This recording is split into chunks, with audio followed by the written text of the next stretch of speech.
Master minds commerce చదవాలనుకునే 10th inter విద్యార్థుల తొలి ఎంపిక. అండ్ మీ గురువు గారు చాలా సినిమాల్లో సౌందర్య గారికి మంచి పాత్రలు పడ్డాయి అన్నమాట. సో మీరు ఒక దగ్గర రాశారో చెప్పారో నాకు గుర్తులేదు కానీ సౌందర్య గారిని ఒక పెళ్లిలో చూసి ఈ అమ్మాయి హీరోయిన్ గా బాగుంటుందని మీరు ఫిక్స్ అయితే ఆల్రెడీ అమ్మాయి చేస్తుందని చెప్పి ఒక దగ్గర కూడా చెప్పున్నారు. అవునండి. గుర్తుందా మీకు? అవునండి. అవునవును. అది గ్యాంగ్ వార్ అని సినిమా అండి. సార్ గ్యాంగ్ వార్ అని పామ్ గ్రూ హోటల్లో స్టోరీ డిస్కషన్స్ జరుగుతున్నాయి. సార్ మన రైటర్ శ్రీనివాస్ చక్రవర్తి గారని జగదేక వీరుడు అతిలోక సుందరికి మూల కథ ఆయనే. సార్ తర్వాత దొంగోడు వచ్చాడు, చుట్టాల అబ్బాయి, పెళ్లి, సార్ ఈ సినిమాలు కథలు అన్ని ఆయనే అనమాట. ఆయన మంచి రైటర్. సార్ ఆయన రాజశ్రీ గారని మన సాంగ్స్ రాస్తారు, డబ్బింగ్ సాంగ్స్. ఆయన ఫేమస్. ఆయన డైరెక్షన్ కూడా చేశారు. ఓకే. వాళ్ళిద్దరూ ఆ సినిమాకి కథ చర్చలు జరుగుతూ ఉన్నాయి పామ్ గ్రూలో. అప్పటికి వినోద్ కుమారు, తర్వాత భానుచంద్ర గారు, హరీష్ ప్రేమ ఖైదీ హీరోని, వాళ్ళు ముగ్గురు హీరోలు అనేది ఫిక్స్ అయ్యి ఉంది అప్పటికి. ఒకళ్ళ పక్కన శోభన గారు, ఒకళ్ళ పక్కన కస్తూరి. ఫస్ట్ ఎంట్రీ తెలుగుకి. సార్ తమిళ్ కస్తూరి ఇప్పుడు చాలా చాలా చేస్తారు కదా, ఆవిడ ఫస్ట్ పిక్చర్ అన్నట్టుగా ఎంట్రీ. సార్ ఈ హరీష్ పక్కన ఒక అమ్మాయి కావాలి.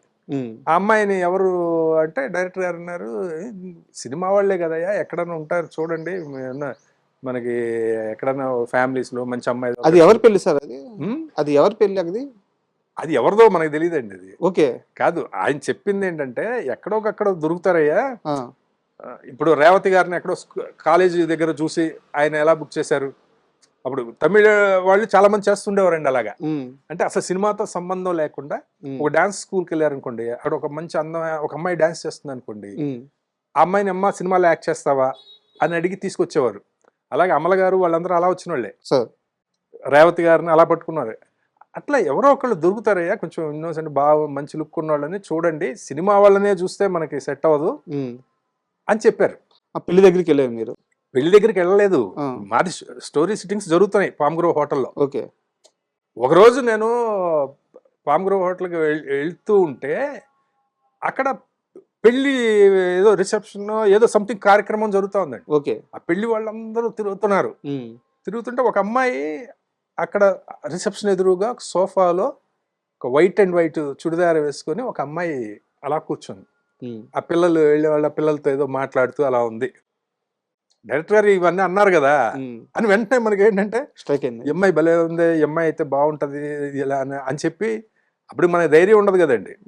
నాకే సరిగ్గా చాలా, నేను బాగా యంగ్ కదా, మనం వెళ్ళి అడిగితే తంతారు కదా సినిమాల్లో యాక్ట్ చేస్తారంటే అని. అప్పుడు నేను పైకి వెళ్ళిన తర్వాత రూమ్లోకి వెళ్ళి చెప్పాను అనమాట, సార్ కింద ఒక అమ్మాయి ఉంది సార్, కూర్చొని ఉంది, చాలా ఇన్నోసెంట్, భలే ఉంది సార్, మన క్యారెక్టర్కి చాలా బాగుంటుంది సార్, అది ఇది అంటే మరి అడగకపోయావా అన్నారు. అడిగితే తంతారు సార్, మీరంటే పెద్దరికంగా ఉంటుంది, మీరు వచ్చి అడిగితే బాగుంటుంది అది అంటే. అప్పుడు రాజశ్రీ గారు కూడా ఎల్లు చూడంటే శ్రీనివాస్ చక్రవర్తి గారు కిందకు వచ్చారు.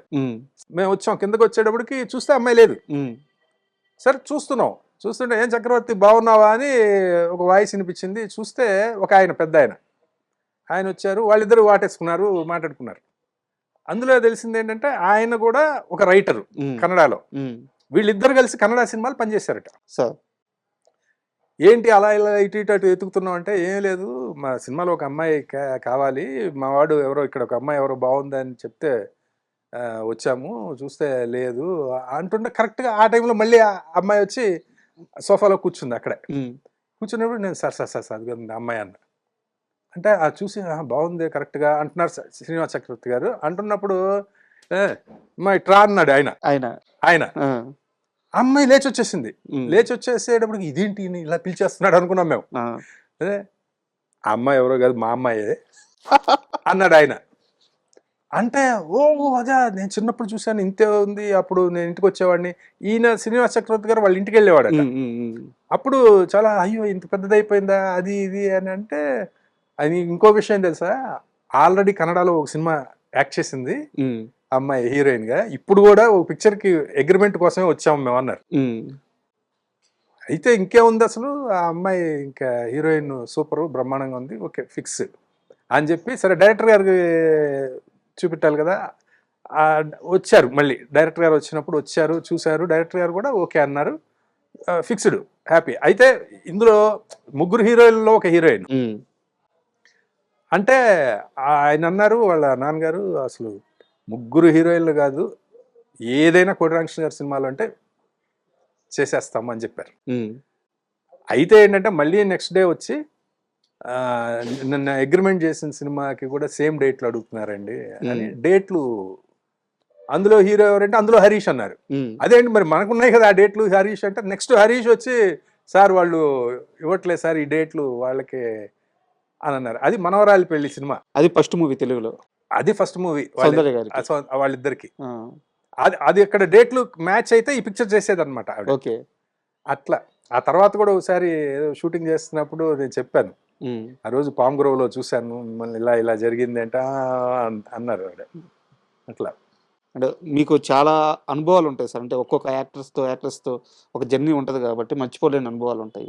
సౌందర్య గారితో మీకు పర్టికులర్గా ఆ రోజు ఇది జరిగింది, చాలా బాగా అద్భుతంగా అనిపించింది, లేదా ఈ ఇన్సిడెంట్ జరిగింది, ఇలాంటి ఒక మెమరీ ఏదన్నా ఉంటే షేర్ చేస్తాను. అంటే ఆవిడ చాలా అసలు చాలా పొలైట్గా ఉంటారండి, ఎవరితోటి ఎక్కువ మాట్లాడడం ఉండదు, అలా అని బిగుసుకుపోయి ఉండదు. ఆవిడ బిహేవియరు చాలా బాగుంటుంది సార్. అంటే నార్మల్ బిహేవియర్ అనమాట. అంటే ఒక మిడిల్ క్లాస్ అమ్మాయి ఎలా బిహేవ్ చేస్తారో అలాగే చేస్తారు. చిలక పచ్చ కాపురం అని ఒక పిక్చర్ షూటింగ్ జరుగుతూ ఉందండి. అక్కడెక్కడ సకినేటిపల్లి ఆ ఏరియాలో ఎక్కడో చేసాము. ఒక సాంగ్ ఉంటుంది అందులో, కలర్స్ కొట్టుకొని ఒక హోలీ టైప్ సాంగ్ లాగా. దాని తర్వాత మళ్ళీ సీన్ చేయాలన్నమాట. సీన్ చేయాలంటే మొత్తం రంగులు పడిపోయి ఉంటాయి కదా. అప్పుడు క్యారవాన్లు ఇవన్నీ లేవు. అప్పుడు మేనేజర్లు వెళ్ళి ఒక చిన్న ఇంట్లో ఒక రేకు అడ్డం పెట్టిన ఒక బాత్రూమ్ అంతే. ఆ బాత్రూంలో స్నానం చేయాలి. అడిగితే ఆవిడ ఏం మాట్లాడకుండా వెళ్ళి అక్కడ స్నానం చేసి మొత్తం రంగులన్నీ కడుక్కొని మొత్తం అంతా స్నానం చేసి వచ్చి మళ్ళీ మేకప్ చేసుకొని మళ్ళీ నెక్స్ట్ సీన్ షూట్ చేసాం. అప్పటికే పెద్ద హీరోయిన్ కదా సార్. అప్పటికే హీరోయిన్, అప్పటికే చాలా సినిమాలు చేసిన హీరోయిన్ అండి ఆవిడ. అప్పటికే చాలా సినిమాలు చేసిన హీరోయిన్. అదొక ఇన్సిడెంట్. తర్వాత వాళ్ళ నాన్నగారు చనిపోయినప్పుడు మేము బెంగళూరు వెళ్ళామండి. కాస్ట్యూమ్ కృష్ణ గారు, నేను వెళ్ళాము. మధ్యలో జగత్ బాబు గారు కూడా కలిశారు. మేమందరం వెళ్ళాము అక్కడికి. వాళ్ళ నాన్నగారు చనిపోయినప్పుడైతే అక్కడికి వచ్చిన వాళ్ళ బంధువులు ఎవరిని అంత మిడిల్ క్లాస్ రేంజ్ బంధువులు లాగా అనిపించారు. కానీ ఈవిడ అప్పటికి టాప్ స్టార్, పెద్ద స్టార్ కదా. కానీ అందరినీ ఆ పలకరించే విధానం కానీ, అందరినీ రిసీవ్ చేసుకునే విధానం, అంటే మామూలుగా ఒక మిడిల్ క్లాస్ ఇంట్లో ఒక అమ్మాయి ఎలాగైతే బాబాయ్, మా అమ్మ, మామయ్య, రా అన్నయ్య అని అందరిని ఎలా పలకరించే ఆ ఇంట్లో ఆ ఫంక్షన్లో పనులన్నీ చేస్తారో అలా చేశారు ఆవిడ. సో అది చూసి మేము చాలా ఆశ్చర్యపోయాం. అంటే చాలా మంది పనిచేసే వాళ్ళు ఉంటారు కదా అప్పటికి. అవును చేపించుకోవచ్చు కానీ అంత ఆవిడ అది ఒకటి బాగా అనిపించిందండి ఆ టైంలో. అండ్ సౌందర్య గారు చనిపోయినప్పుడు సార్ కోటి రామకృష్ణ గారి రియాక్షన్ ఏంటి, అంటే మీ రియాక్షన్ ఏంటి? ఒక అసోసియేషన్ ఉంది, చాలా సినిమాలు పనిచేస్తున్నారు, దగ్గర నుంచి చూస్తున్నారు. నేను యాక్చువల్గా కలిసి పనిచేసింది ఒకే సినిమా ఆవిడతో. కానీ తర్వాత డైరెక్టర్ గారు సినిమాలు చేసినప్పుడు అప్పుడప్పుడు వెళ్తుంటాం కదండి. ఇప్పుడు అమ్మోరు జరుగుతున్నప్పుడు వెళ్ళేవాళ్ళం, తర్వాత దొంగాడు జరుగుతున్నప్పుడు వెళ్ళేవాళ్ళం. అట్లా మేము వేరే పిక్చర్స్ చేస్తున్నా కూడా చాలా సార్లు కలవడం జరిగింది. ఏం సార్ రియాక్షన్ ఏంటి అప్పుడు? చాలా బాధ అనిపించిందండి, చాలా బాధ అనిపించింది. అసలు నిజంగా వీళ్ళు ఎందుకు పాలిటిక్స్కి వెళ్ళడం, పాలిటిక్స్ ఎందుకు అనేది అయితే పాలిటిక్స్ మీద కోపం వచ్చిందండి నాకైతే. అంటే ఇప్పుడు సినిమా ఆర్టిస్టులు అండి చాలా గొప్ప జీవితం సార్ వాళ్ళది, చాలా గొప్ప జీవితం. ఎందుకంటే వాళ్ళని ఎంతమంది అభిమానిస్తుంటారు. సో ఆ అభిమానం అనేది అసలు అయితే వెళ్ళకూడదని కాదు, ఎవరి ఇంట్రెస్ట్ వాళ్ళది, వెళ్ళొచ్చు. కానీ ఆ రోజున ఆవిడ ఆ హెలికాప్టర్ ఎక్కకపోయి ఉంటే ఎంత బాగుండేది అని చాలా బాధ అనిపించిందండి. అంటే వాళ్ళ అన్నయ్య కూడా అమర్ అని, అసలు అమర్ లేకుండా ఆవిడ ఉండదు, ఆవిడ లేకుండా అమర్ ఉండదు. వాళ్ళిద్దరూ ఒకేసారి, వాళ్ళిద్దరూ అసలు వదిలేవాళ్ళు కాదండి. సో మీకు ఆవిడ పెద్ద స్టార్ అయిన తర్వాత కూడా హైదరాబాద్ వచ్చినప్పుడు ఇక్కడ ప్రశాంత్ కుటీర్ అని ఉండేదండి, ఒక గెస్ట్ హౌస్. మామూలుగా మనం మద్రాసు నుంచి వచ్చినప్పుడు షూటింగ్లకి అక్కడ దిగుతాం, అక్కడ రూమ్స్ ఇచ్చేవాళ్ళు మాకు కూడా.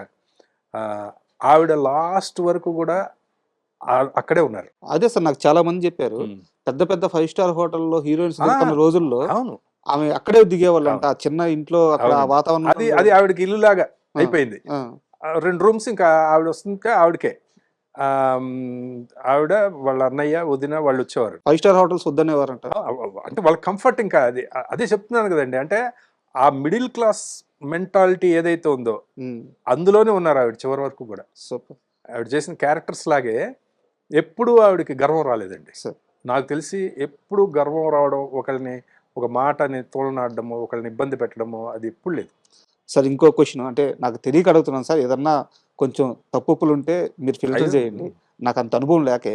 అంటే సౌందర్య గారి గురించి మాట్లాడుకున్న తర్వాత రమ్యకృష్ణ గారి ప్రస్తావన లేకపోతే బాగుండదు. ఎందుకంటే హ్మ్. ఇప్పుడు తెలుగులో మనం ఒక చిరంజీవి గారు, ఒక బాలకృష్ణ గారు ఎలా అయితే హీరోల గురించి చెప్పుకుంటామో, ఒక సౌందర్య గారు, ఒక రమ్యకృష్ణ గారు. సో ఇప్పుడు దాకా మనం సౌందర్య గారి గురించి చెప్పుకున్నాం. రమ్యకృష్ణ గారు ఎలా ఉండేవారు? రమ్యకృష్ణ గారితో నేను అసలు వర్క్ చేయలేదండి. సార్. అసలు వర్క్ చేయలే. సార్. కాకపోతే ఆవిడ గురించి చాలా బాగా చెప్తారు. హ్మ్. ఆవిడ చాలా ప్రొఫెషనల్ అనేది అసలు చెప్తారు. సార్. అది వినడమే.